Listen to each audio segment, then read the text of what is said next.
Mis alumnos de quinto año del colegio, ¿cómo están? La verdad que los extraño mucho. Quería contarles un poco respecto a los envíos que se venían realizando. Voy a empezar a pasar algunos videos o probablemente tengamos alguna reunión de MET, sí, un poquito más adelante en la medida que vamos avanzando, así no nos atrasamos con la materia. Agradecerles por los trabajos presentados, muchos de ellos muy completos, la verdad que se siente bien leer cosas tan lindas presentadas. Aquí infaltable, el que me acompaña a todos lados, ¿sí? No podía faltar. Les pido cada vez que hagan un trabajo, pidan ayuda, pidan consuelo, que nunca falle. En cuanto a nuestra materia, un poquito explicarles de qué se trataban los cuadros.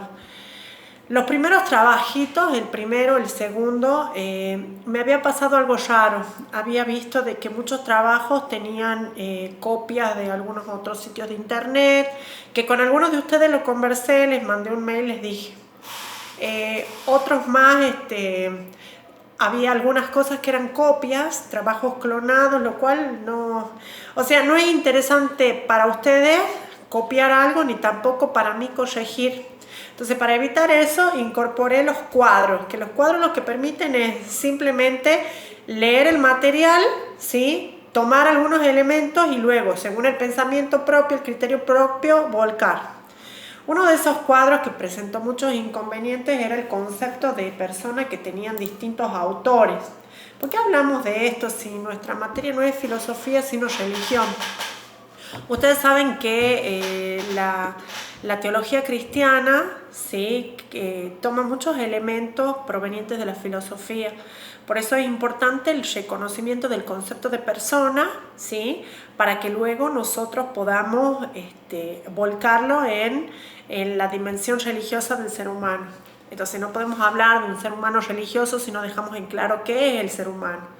Entonces, en esta religión de quinto año, el planteo general es la persona humana. Bueno, ¿qué es la persona? Bueno, la persona es una sustancia individual de naturaleza racional. Es algo que tiene esencia, cuerpo y alma, tiene existencia, pero hay distintos conceptos de persona a lo largo de la historia. Si yo tengo un concepto determinado, ¿sí? Toda la ética, toda la socialidad del ser humano va a quedar determinada por ese concepto. Por ejemplo, si yo considero como Platón, ¿sí? De que el hombre es pura alma y su cuerpo es una cárcel, entonces estoy pensando de que todo lo que provenga del cuerpo es negativo.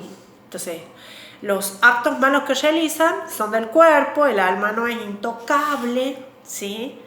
En cambio, nosotros estamos aquí revalorizando ambos, el cuerpo y el alma del ser humano.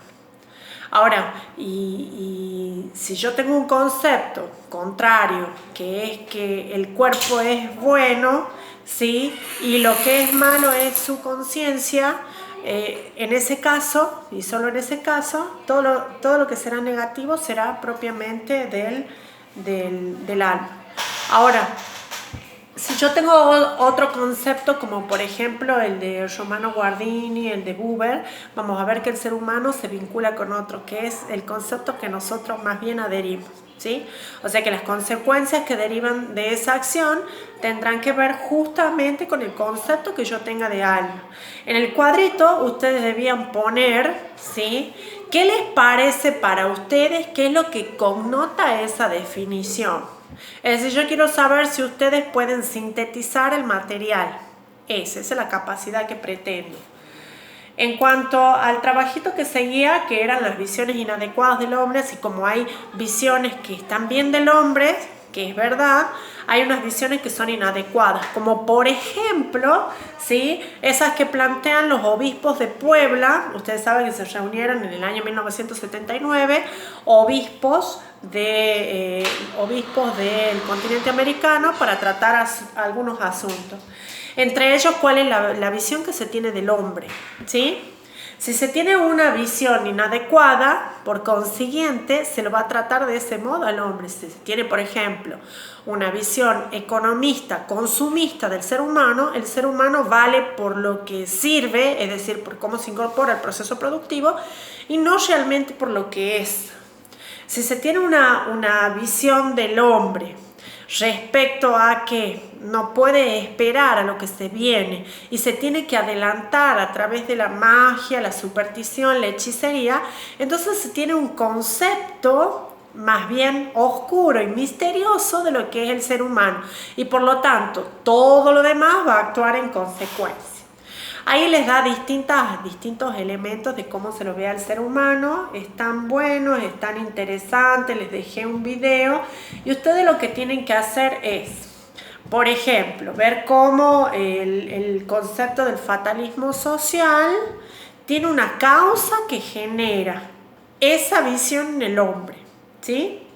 Lo mismo el economista, el estatista, la cientista. Parece como que la historia se repitiera. Parece que todavía no podemos avanzar el continente americano. Hay algunos países donde el concepto estatista del ser humano es tan grave que lo que importa realmente es qué aporte hace el hombre a la nación en términos cívico-militares y no realmente lo que es, ¿sí? O sea, se termina generando una manipulación del ser humano, una utilización del ser humano, no se lo considera como tal, ¿sí? Entonces los invito a que podamos descubrir qué y quién es el hombre, para que podamos así ver que si el hombre es un ser que se relaciona con otros, principalmente se puede relacionar con Dios. Esta religión de quinto año es hermosa en términos de que trabaja mucho la doctrina social de la Iglesia, y los obispos latinoamericanos, que en su momento estaba el Papa Francisco formando parte de estas comisiones de trabajo, que de hecho fue uno de los secretarios, nos deja elementos exquisitos de la consideración del ser humano. Que bueno sería que si nosotros tenemos un buen concepto del ser humano, actuemos como tales. Quería decirles que esta etapa de pandemia es difícil para todos, no la vivimos nunca, es una novedad para nosotros también, y por supuesto uno tiene altibajos, uno no siempre cumple, no siempre hace, la educación a distancia es flexible. Tengan en cuenta de respetar una semana de trabajo. Los trabajos requieren de que ustedes piensen, no que lo reciban y absolutamente los contesten, ¿sí? Yo voy a estar esperando sus trabajitos, chicos, y los invito a que descubramos qué y quién es el hombre, para que podamos así conocer qué y quién es Dios. Les mando un beso grande y bueno, estamos en contacto a través de este medio. Un beso para todos.